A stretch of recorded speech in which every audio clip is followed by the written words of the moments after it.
Hey, what's up? Good evening. Welcome to Out of the Ordinary. I'm Mikey, your host, and here we go. Let's start off with saying hi to all the people, whoever's in here.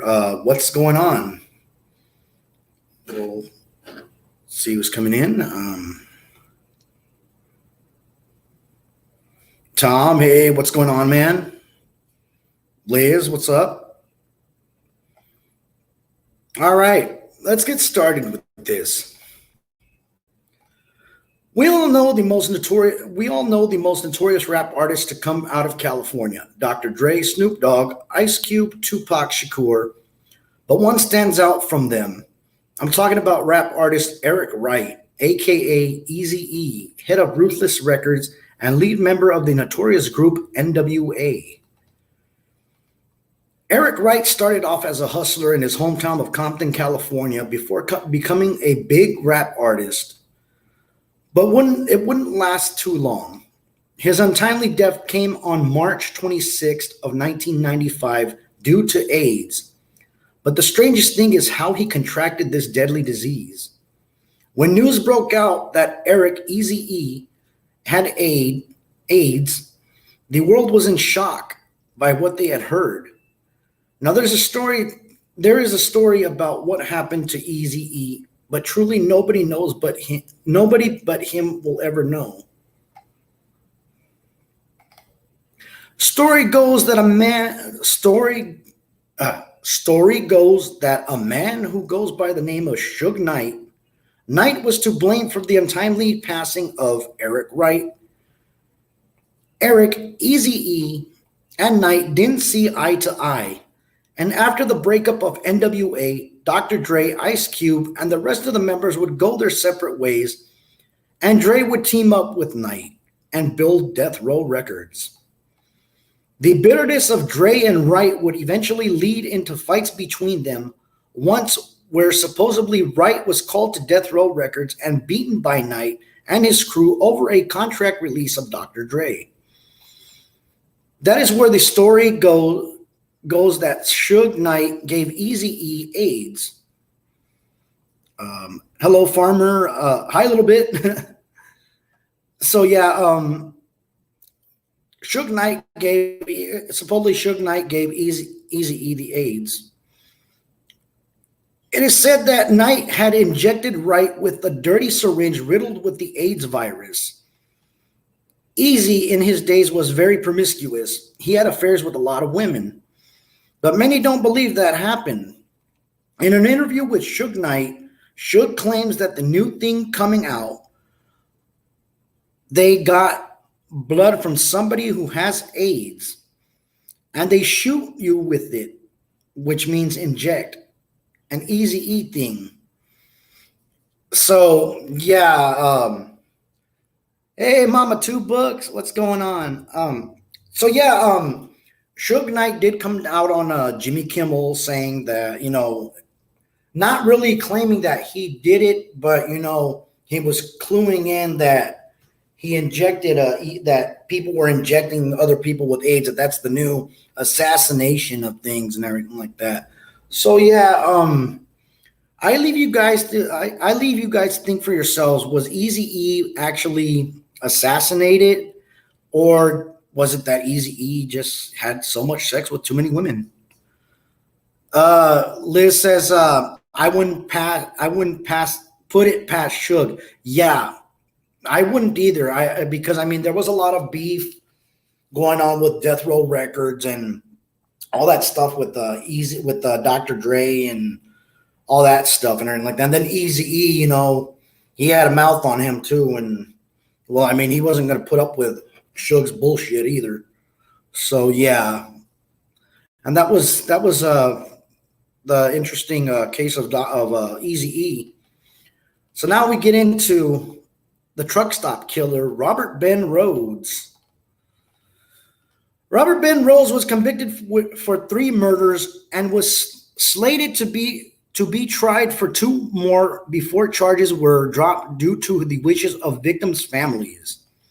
Rhodes is additionally suspected of torturing, raping, and killing more than 50 women between 1975 and 1990. Based on data about his truck routes and women who went missing during those years who met the profile of his preferred victims. At the time he was caught, Rhodes claimed to have engaged in these activities for 15 years. Rhodes preyed on hitchhikers and truck stop sex workers starting in the 1970s. Yes, truck stop sex workers are lot lizards. For those of you that don't know. His first confirmed victims were Patricia Candace Walsh, later known posthumous as former girlfriend of metal vocalist Warrell Dane from the band Sanctuary and Nevermore, and her husband Douglas Ziswalkowski. In January of 1990, the couple were hitchhiking when Rhodes picked them up in his truck while on a long-haul journey. He immediately killed Zawoski and dumped his body in Sutton County, Texas, where it was later found. He was not identified until 1992. He kept Walsh for over a week. During this time, he tortured, raped her multiple times before dumping her body in Millard County, Utah. Yes, Damon, that is true. Calvin, what's going on, man? Almost a month after Walsh's death, he grabbed an 18-year-old victim, a drifter who escaped, and informed police. When Rhodes was detained, the victim declined to press charges, feeling that she would not be believed despite extensive evidence. In her statement to police, she said that, "I don't see any good in filing charges. It's just going to be to my word against his. If there was any evidence, I would file charges and sue him." So Damon says here, my grandpa drove a truck for 40 years. Oh, that's a long time, man. Days later, 14-year-old Regina K. Walters and her boyfriend Ricky Lee Jones, both runaway teenagers from the Houston suburb of Pasadena, Texas, disappeared. Like Zawoski, it is believed that after being picked up by Rhodes, Jones was killed and disposed of while Walters was kept. Photos seized during the search of Rhodes' home confirmed that he held Walters for a long time. Based on the degree of hair growth and bruising, Jones's body was found on March 3rd of 1991 in Lamar County, Mississippi.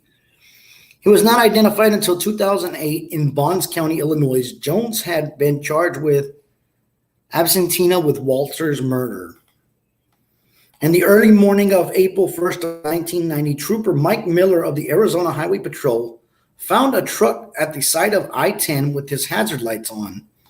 When he investigated the inside cab, he discovered a nude woman, later identified as Kathleen Vine, handcuffed and screaming. There was also a male present who identified himself as the driver of the truck after failing to talk his way out of the situation. Rhodes turned over a gun which had been on his person. He was arrested and charged with aggravated assault, sexual assault, and unlawful imprisonment. He was left handcuffed in Miller's patrol car but nearly escaped. After further investigation, the arresting detective, Rick Barnhart, was able to make the connection to the Houston case and noticed a pattern stretching over the course of at least 5 months. Hey, what's going on, Sykes? Good to see you in here. Welcome. Welcome to Out of the Ordinary. In executing a search warrant for Rhodes' home, police found photos of a nude teenager who was later identified as Walters, whose body was found in September of 1990. Also present were photos of Walsh, whose body was discovered that October. So yeah, this dude was sick and deranged, man. I mean, it's that's sad. I mean, especially for the victim's family and everything. I mean, I sympathize with the victim's family and everything like that. So Maud says he was twisted. That's for sure. Yeah, he was. Beers and food. Nice. Enjoy. All right. Last case of the evening, the Phaistos discs. What is the Phaistos disc? Phaistos disc is a disc of fired clay from the Minoan place of Phaistos on the islands of Crete, possibly dating to the middle or late Minoan Bronze Age, 2nd millennium BC. The disc is about 15 centimeters or 5.9 inches in diameter and covered on both sides with spiral of stamped symbols. Its purpose and its original place manufacture remain disputed. It's now on display at the Archaeological Museum of Heraklion. The disc was discovered in 1908 by Italian archaeologist Luigi Puriner in the Minoan place site of Phaistos, and featured 241 tokens comprising 45 distinct signs, which were apparently made by pressing hieroglyphic seals into discs of soft clay in a clockwise sequence, spiraling towards the center of the disc. The Phaistos disc captured the imagination of amateur and professional archaeologists, and many attempts have been made to decipher the code behind the disc's signs. While it is not clear it is a script, most attempted decipherments assume that it is. Most additionally assume that it's syllabary, others an alphabet or logography. Attempts at decipherment are generally thought to be unlikely to succeed unless more examples of these signs are found, as it generally agreed that there is not enough context available for the meaningful analysis. Hi, Kaiser. Although the Phaistos disc is generally accepted as authentic by archaeologists, a few scholars believe that the disc is a forgery or a hoax. Many attempts have been made to decipher the code behind the disc signs. Historically, almost anything has been proposed, including prayers, a narrative or adventure story, a psalterion, a call to arms, a board game, and a geometric theorem. Some more fanciful interpretations of its meaning are classic examples of pseudo-archaeology. Most linguistic interpretations assume that the syllabary, based on the proportion of 45 symbols in a text of 241 tokens, typical for that of script. Some assume that the syllabary interspanned logographic symbols, a property of every known syllabary of the ancient Near linear beat, as well as cuneiform and hieroglyphic writing. There are, however, also alphabetic and purely logographical. My God, these words, I swear. So Maud says an ancient board game. That's interesting. The original table flipper. Yeah, I mean, I can imagine that. They would really have to have some muscle to flip those tables back then. I mean, shit, everything was made of stone.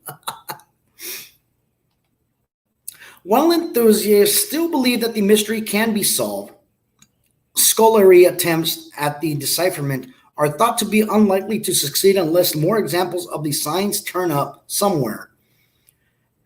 As it is generally thought that there is not enough context available for meaningful analysis, Any decipherment without external confirmation, such as successful comparison to other inscriptions, is unlikely to be accepted as conclusive. So, Mod says when they get pissed, people got hurt. Ancient Monopoly. Oh my God, really, literally. That really must have sucked. So that's my show for today. Enjoyed. Please, please go and like and follow all of our contributing content artists like Mother de la Muerte, Roots Bleed Red, Dom and Tom's World, and so on. Lots of great things to come for Psycho Bunny Death Cult and Psycho Mantium 13. Plus, go and like BB3 TV. That's a page my brothers Dom and Tom started recently. Help them out as well. Also, thank you to Liz and Frank for helping me with the production. Y'all are awesome. Seriously, you are. And thank you, Mother de la Muerte, for bringing us all together as one family. Again, thank you all for coming. Hope you enjoyed yourself. This is Out of the Ordinary. Have a great night. Thank you.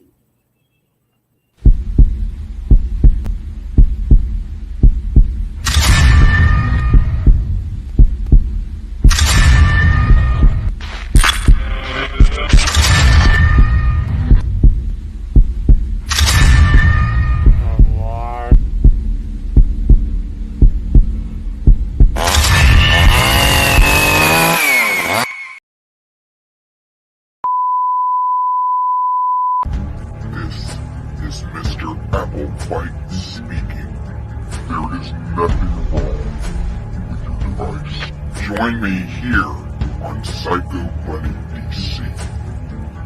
A delightfully dreadful consternation of horror content. Enter your head and free your mind.